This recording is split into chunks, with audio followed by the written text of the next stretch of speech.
Bonjour, je m'appelle Bernard Marty. J'étais ingénieur chef du laboratoire dans lequel a été créé le Minitel.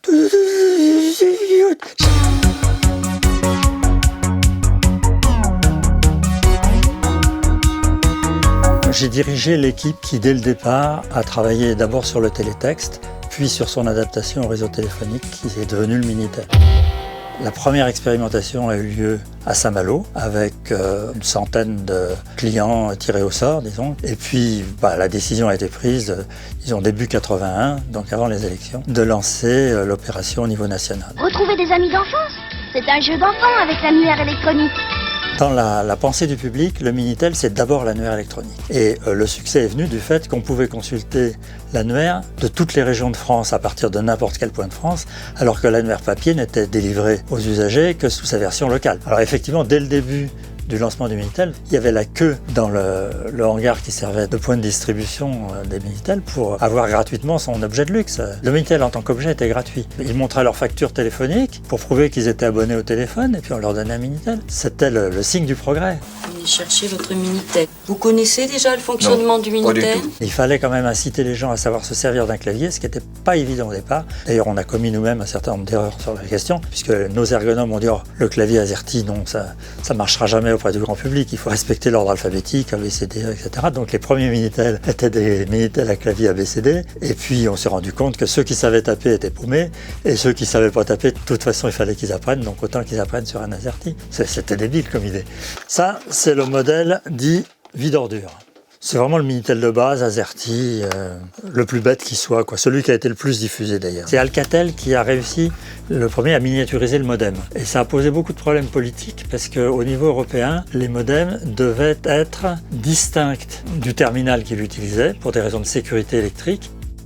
Alors que là, il était intégré dans le terminal. Donc on a violé les règlements européens, ce qui était une bonne chose, pour pouvoir développer le Minitel.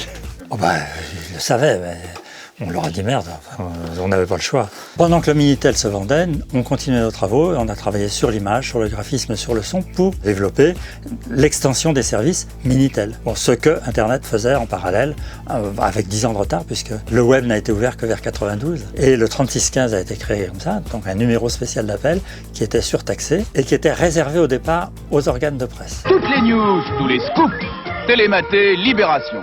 Et puis la SNCF par exemple qui donnait ses services gratuitement au départ s'est dit nous aussi on est un organe de presse puisqu'on a un journal d'entreprise donc on est sur le registre de la presse, on peut profiter du 3615. Parmi ces services, effectivement celui qui était le plus inattendu pour nous qui étions de bêtes techniciens, c'était le Minitel Rose. On n'avait pas du tout imaginé une utilisation, disons un petit peu tricheuse.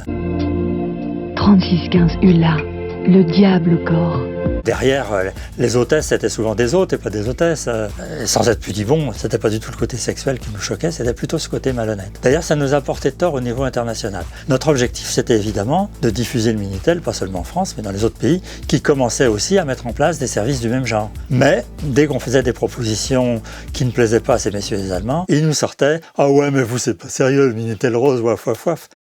Jusqu'au jour où un de nos collègues a découvert que sur le serveur centralisé appartenant au PTT allemande, il y avait des pages d'annonces pornographiques et de prostitution.